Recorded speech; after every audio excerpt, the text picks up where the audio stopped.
Hindi ko maintindihan hanggang ngayon kung bakit kailangan na pumayag sila sa proposal na kasal na yon. Naiinis na tumungo ako sa silid ni Prince Akiro. Kailangan na namin gumawa ng paraan. Hindi na ako makakatiis na manatili rito. Dahil mas tumatagal ako mas lalo na ako nagiging palapit ng palapit sa kasunduan. Kumatok ako at nang marinig ang boses niya na tumuloy diretso ako na pumasok sa silid. Naabutan ko siya na nakaupo at may inaaral na ilang dokumento. Atasha, bati niya sa akin. Aki, I need to leave. I need to go now. Hindi ako maaari na asahan si Aldrich dahil magkaiba kami ng pananaw sa bagay na ito. Please help me, Akiro. Napahilot siya sa kanyang sentido. Alam ko na nahihirapan na rin si Akiro.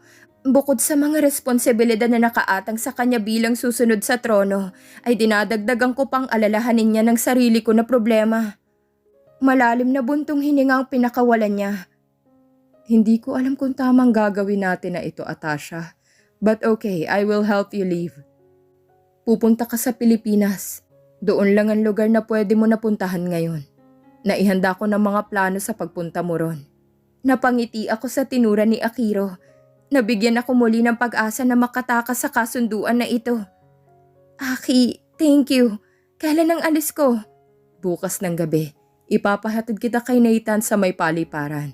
Sasakay ka sa pribadong eroplano at pagdating sa Pilipinas ay may maghihintay sa'yo roon. Ihahatid ka hanggang sa apartment na titirahan mo. Sigurado ka ba na kaya mong mag-isa, Atasha? Nag-aalala na tanong niya. Alam niya na nasanay ako sa marangya na buhay, pero ang lahat ng karangyaan ay kaya ko na isakripisyo basta makuha lamang ang kalayaan ko at makaalis lamang sa kasunduan ng kasal na ito. I can manage, Akiro. Ako nang bahala. Hindi kita maaari na bigyan ng marangya na pamumuhay ron, Tash. Matuto ka na magtrabaho para sa sarili mo dahil kapag sinuportahan kita ay maaari ka nang mahanap ng hari at ng reyna. Alam ko. At wala namang problema sa akin yun. Ang mahalaga ay makaalis ako. Mag-iingat ka, Atasha. At kung ano man ang kailangan mo, itawagan mo ko. Tumayo siya at lumapit sa akin. Mahigpit siya na yumakap sa akin. Ramdam ko ang bigat ng kalooban niya dahil ito rin ang unang pagkakataon na magkakalayo kami. Thank you, Aki. Mag-iingat ka rin dito. And sorry I have to drag you into this mess. You know I will do anything for you, Atasha. Just promise me that you will stay safe. At kung ano man ang problemang kaharapin mo ron, ay tatawagan mo agad ako. And please stay alive. You have to go back here alive and safe. Or else, pagbabayarin kong kahit na sino man na mananakit at magpapahirap sa'yo ron. Tango na lamang ang naisagot ko. At habang nakayakap kay Akiro, ay tuluyan na tumulong mga luha ko. Kinabukasan, kagaya ng sabi ni Akiro, ay hinatid ako ni Nathan sa paliparan. Isang pribado na eroplanong sinakyan ko na pagmamay-ari ng kaibigan ni Akiro sa Pilipinas. Walang nakakaalam kung saan ang destinasyon ko, maliban sa aming dalawa ni Aki. At habang nasa eroplano wala akong nagawa kung hindi ang lumuha. Simula sa gabi na to ay mag-isa na ako. Mag-isa ko na nga harapin ang buhay ko at kailangan ko na maging matatag. Higit kanino man para sa sarili ko at sa mga pagsubok pa nakakaharapin ko sa Pilipinas. Pagdating ng Pilipinas ay gulong-gulo ako. Hindi ko alam kung sinong kailangan ko na kontakin at tawagan. Sa aking pagmamadali ay palinga-linga ako upang hanapin ang tao na susundo sa akin. Nang makitang isang lalaki na may karatula ng pangalan ko ay naglakad ako ng mabilis na hindi nakatingin sa aking daraanan. Tinitingnan kong bawat tao dahil baka masundan ako ng mga taga-palasyo kung kaya't nabangga ko pang isang lalaki. Naglaglagan at nagkalat ang ilan sa kagamitan ko, ngunit hindi ko na magawa na magalit dahil alam ko na kasalanan ko yon. Mabilis naman din na humingi ng paumanhin ng lalaki sa akin at tinulungan pa ako na pulutin ang mga nahulog na gamit. Humingi na lamang din ako ng paumanhin at nagmamadali na iniwan na siya kahit na parang may gusto pa siya na sabihin sa akin. Unang araw ko pa lamang dito ay nahihirapan na agad ako. Pero hindi ako maaari na sumuko. Pagdating sa apartment ay nagpahinga muna ako. Ang sabi ni Akiro ay tatawagan na lamang niya ako para sa trabaho na maaari ko ng applyan. Halo-halong emosyon ko ngayon. Masaya ako na magagawa ko na mamuhay ng normal. Walang gwardiya na nakabantay at walang katulong na mauutusan. Ngunit may takot sa puso ko. Takot para sa kinabukasan na naghihintay para sa akin dito. Nakakaramdam din ako ng awa para kay Aldrich.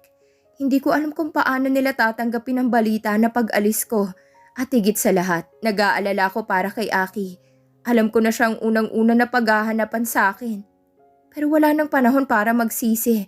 Nangyari ng mga nangyari. At ang tanging na hiling ko na lamang ngayon ay maging maayos ang lahat sa bagong buhay na kahaharapin ko. Isang boses ang nagpabalik sa akin sa kasalukuyan. How's my princess and the babies? Nilingon kong pinanggalingan nito at nakita kong palapit na si Aldrich. May dala siya na cake, gaya ng hiniling ko sa kanya kahapon. Aldrich!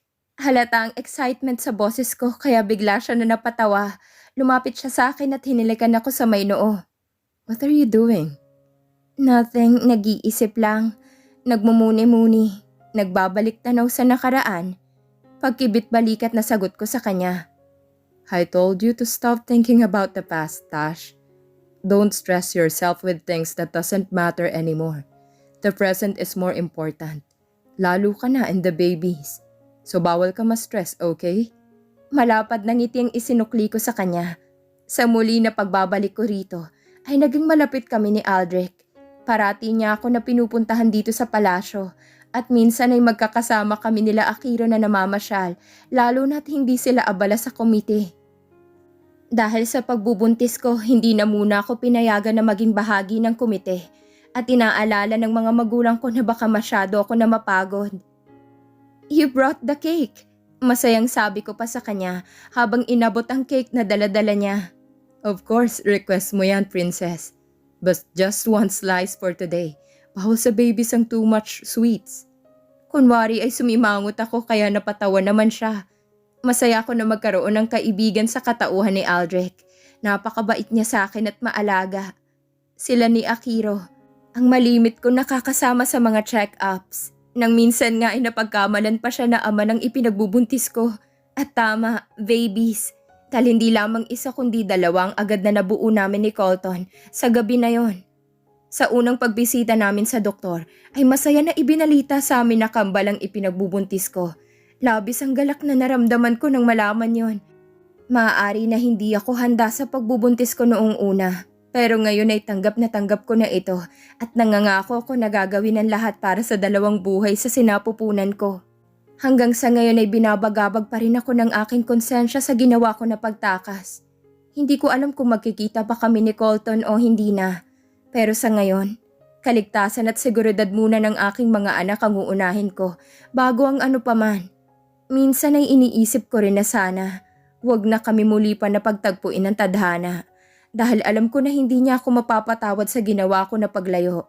At pagtatago ng sekreto na ito sa kanya. Hindi lang isang inilayo at itinago ko sa kanya, kung hindi dalawang anak niya ang itinakas ko. Natatakot ako na isipin na ang dating puno ng pagmamahal na mga tingin na ibinibigay niya sa akin ay mapapalitan ng galit at hinanakit. Kaya mas gugustuhin ko na hindi siya muli na makita pa.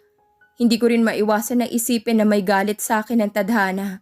Nais niya na mabuhay ako na puno ng sekreto at pagtatago. Umalis ako rito at pumunta sa Pilipinas para magtago at lumayo sa arranged marriage. Ngayon naman ay umalis ako ng Pilipinas at umuwi ng Genova para lumayo at itago ang pagbubuntis ko sa ama ng mga anak ko at sa pamilya niya. Hanggang kailan kaya ako ganito? Hanggang kailan kaya ako mamumuhay ng patago? Hey, what's wrong, Tash? You're overthinking again. Nakita ko nag-aalala na tingin ni Aldrich sa akin. Aldrich, may balita na ba? Tanong ko. Nakiusap ako kay Aldrich na alamin ang lagay ni Colton sa Pilipinas. Hindi ko yun maipakiusap kay Akiro dahil hindi pa niya lubusan na natatanggap ang nangyari sa amin ni Colton na one night stand. Marami ring connection si Aldrich kaya alam ko na matutulungan niya ako. Ayaw niya pa nga pumayag nung una ngunit nakiusap talaga ako at napilit ko rin siya. He's still looking for you, Tash. Ang sabi ng kontak ko ron ay nagwala siya nang malaman na umalis ka. At hanggang ngayon ay ipinapahanap ka niya. Pati ang ex-boyfriend mo. At ang nanay ni Yulens na stepmother niya ay pinaghihinalaan niya na may kinalaman sa biglaan na pagkawala mo. Wala pa nga lang siya na makuha na ebidensya na mag-uugnay sa dalawa. At dahil din sa mahigpit na bilin ni Akiro na itagong lahat ng detalye ng pag-uwi mo rito, ay wala siya na makuha na impormasyon kahit sa paliparan. Ginagamit na niya ang mga koneksyon at kapangyarihan niya, makita ka lamang. Pero mas matindi ang koneksyon at pagtatago na ginawa ng kapatid mo, kaya walang makahanap sa'yo. Biglang pumatak ang mga luha ko sa mga narinig ko. Sobrang pagkakonsensyang nararamdaman ko ngayon. Pero sa kabila nito, hindi ko magawa na bumalik doon at aminin sa kanyang lahat. Hindi ako makakabalik ng Pilipinas dahil kailangan ko na protektahan ang mga anak ko. Alam ko na manganganib ang buhay nila pag nalaman ni na Ophelia at ni Yolens na may anak kami ni Colton. At hindi ko sila kaya na protektahan doon. Kaya sa ngayon ay dito sa Genova kami pinakaligtas. Stop crying, Atasha. It's bad for the babies. Di ba ang sabi ng doktor ay bawal ka ma-stress? Think about the babies. Napatayo siya at lumapit sa kinauupuan ko. Yumakap siya sa akin at sa kanyang mga bisig ay muli ko na iniluha ang lahat ng sakit at pagkabigo na nararamdaman ko. I feel so guilty, Aldrich. Alam ko, he has the right to know about the babies. But I can't. I am so afraid. Kailangan ko na protektahan ng mga anak ko laban sa pamilya niya. It's okay, Tash. Everything's going to be alright. I am always here. Please, wag ka nang umiyak. Nag-aalala ko para sa inyo ng mga bata. Hinagod pa niyan likuran ko habang patuloy ang paghikbi ko sa dibdib niya. I'm just so lost. Hindi ko alam kung tama ang mga naging desisyon ko. And the guilt is slowly killing me. Knowing that he's out there, still trying his best to locate me. But I need to keep my baby safe. Stop now, Princess. It's never a mistake na isipin ang mas makabubuti para sa mga anak mo. You're not doing this for yourself.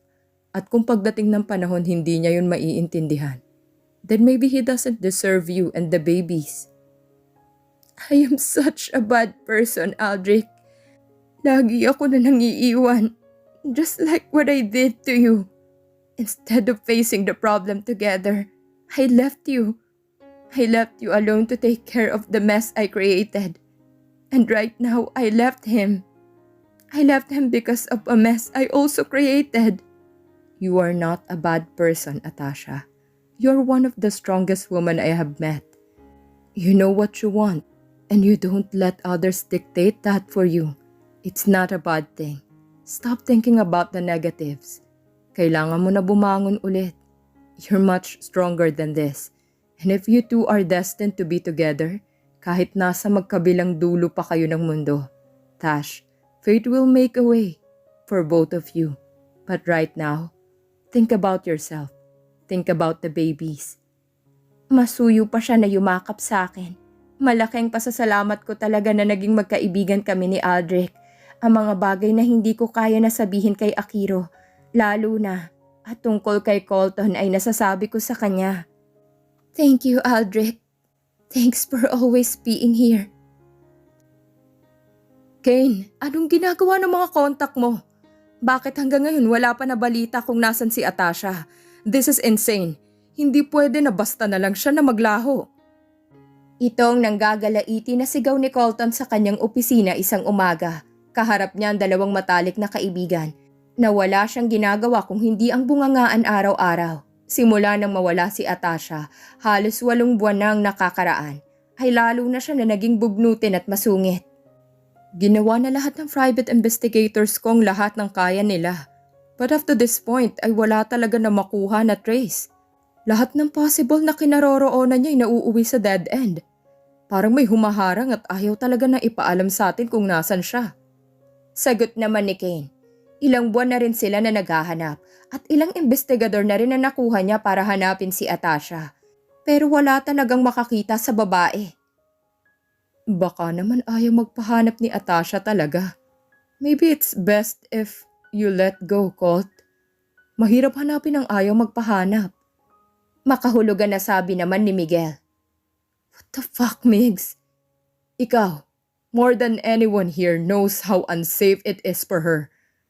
Habang tinatarget siya ni Yolens at Ophelia, ay mas mapanganib para sa kanya. Alam ko na pinagbantaan siya ni Ophelia ng gabi na magkita kami sa restaurant. At yung pruweba na yon ang kailangan natin na makuha. We tried already, Colt. But all our efforts are futile. At habang pinapaikot mong mundo mo sa kanya at pinapakita mo sa mag-inang kahalagahan niya sa'yo, ay mas nanganganib siya. So better to let her go, man. Alam ni Miguel na hindi magiging ligtas si Atasha habang nakasentro ang atensyon sa kanya ni Colton, ang nag-iisa na tagapagmana ng Mijares Empire. Ito ang habol ng mag-ina na sina Yolance at Ophelia, kaya sa tingin niya ay tama lamang na lumayo si Atasha upang hindi na lalo pa nagumulong sitwasyon. I can't, Migs. I just can't. You know how much I like her. I love her. Sagot naman ni Colton. Bakas na bakas sa itsura niya ang pagod at stress buhat sa ilang buwan na pagkawala ni Atasha. Migs have a point, Colt. For the time being, let her be. Malamang ayaw niya talaga na magpahanap. Kahit na ano pa ang pilit sa kanya ng mga kaibigan na kalimutan si Atasha, ay hindi niya magawa.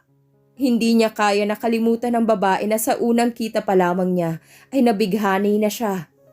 Isang katok sa pintuan na nagpatigil sa usapan ng magkakaibigan. Sumilip ditong isang maganda na babae na nakangiti. Hi guys! Meeting? Nagkatingi na naman ang tatlo at sumagot si Kane. Leah, buti dumating ka. Meeting adjourned na kami. Megs, iniwan ko ang file sa table mo regarding sa project ni Vincent. For approval mo na to. Tumango naman si Miguel sa sinabi niya. Hi Colton, let's have lunch? Bakit si Colton lang ang niyayaya mo? Narito rin kami ni Migs. Pangaasar naman ni Kane. Palabas ako ng opisina para sa meeting. Sumama ka na lang kay Kane. At kung tapos ka na sa paperwork sa designs ay pwede ka na ring umuwi. Kane, ihatid mo na lang si Leah. Napasimangot ang babae sa tinura ni Colton. Halata ang pagkadismaya niya na hindi siya masasamahan ng lalaki na gusto niya. Mas lalo pa siya na naiinis na si Kane pa ang sasama sa kanya. Meeting adjourned. You may all leave. Utos pa ng masungit na CEO.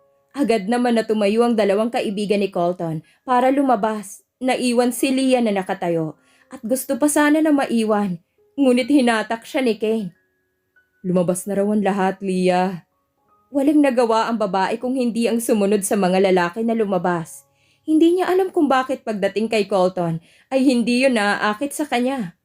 Pero ipinangako niya sa sarili niya na si Colton lamang ang magiging boyfriend niya. Bukod sa gwapo ay napakayaman pa nito.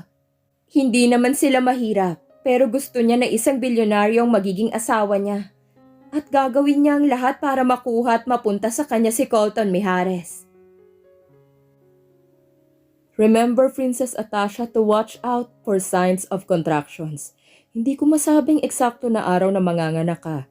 Pero dahil nasa mahigit 8 buwan ng mga bata sa tiyan mo, ay paghandaan na natin ito. Lalo na sa unang panganganak. It's either too early or too late, but never on time. Itong sunod-sunod na bilin sa akin ng aking doktor. Bigla ako na kinabahan na isipin na malapit na ako na manganak. Parang kailan lang nang malaman ko na buntis ako. Tapos heto ngayon at malapit na lumabas ang mga anghel ko. Dok, meron ba ng mga bawal sa prinsesa? Lalo ngayon na malapit na siya na manganak? I mean, ang lumabas-labas o magbiyahe? Nag-aalala na tanong naman ni Aldrich. Prince Aldrich, mas kabado ka pa sa prinsesa. But I suggest na iwasan muna ang malalayo na biyahe. And I advise to do early morning walks. Maganda na i-stimulate na rin natin ang paglabas para hindi masyado na mahirapan si Princess Atasha sa panganganak. Esplika pa ng doktor. Mataman ko na tinitigan si Aldrich. Buong-buo ang atensyon niya sa sinasabi ni doktor. Kung tutuusin ay parang siya nang tumatayo na ama sa ipinagbubuntis ko. Nagkaroon na rin ng mga bali-balita noon tungkol dito sa ipinagbubuntis ko at lahat ay tinutukoy si Aldrich bilang ama. Sinabihan naman kami ng mga PR na wag na sumagot sa mga balita at hayaan na lamang ang mga ito na kusa na mawala. Masaya ko na makita na sa kabila ng lahat ay buong puso pa rin ang suporta at pagtulong na nakukuha ko buhat kay Aldrich. Thank you, Doktor. Muli na pasasalamat ko tsaka ako tumayo na upang umalis. Pagkalabas namin sa klinika ay sinalubong agad kami ng mga bodyguards. Mas dumoble pang mga nagbabantay sa akin simula nang magbuntis ako. Maliban sa sarili namin na bodyguards, ay meron ding ipinapasama si Aldrich na mga tauhan nila sa akin.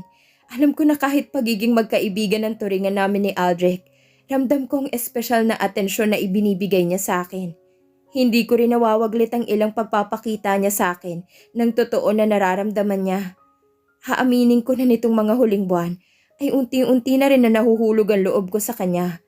Pero hindi ko pa maibigay sa kanya ang buong puso ko dahil narito pa rin si Colton at narito pa rin ang guilt feelings ko sa mga ginawa ko sa kanya.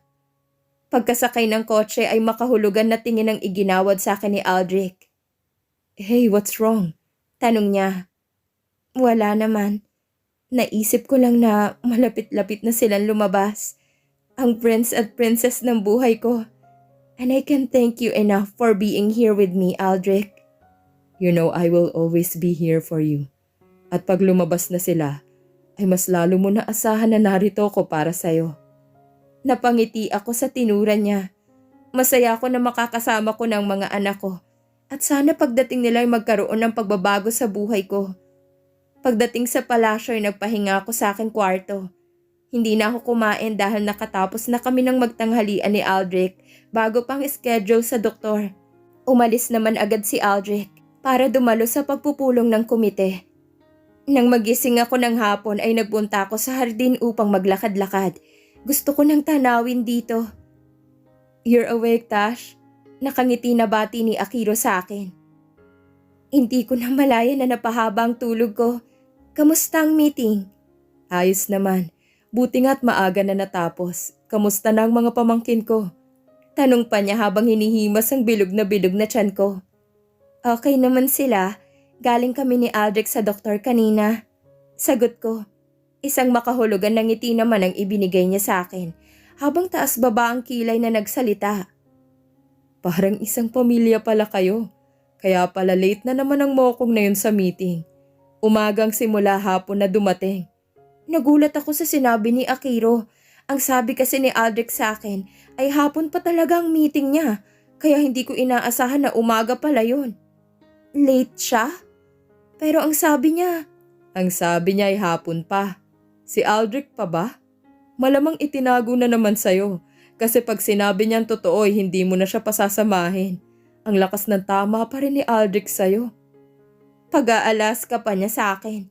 Nahampas ko naman siya sa braso at pinamulahan ako ng mukha sa mga sinabi niya. Aki, alam mo, tanggap niya ako. Tanggap niya rin ang mga anak ko kahit na hindi siya ang ama. I told you, Tash. May mga lalaki na handa na tanggapin ang lahat para sa babae na mahal nila. Ang tanong naman ngayon ay kung ikaw ba tanggap mo na ba siya sa buhay mo?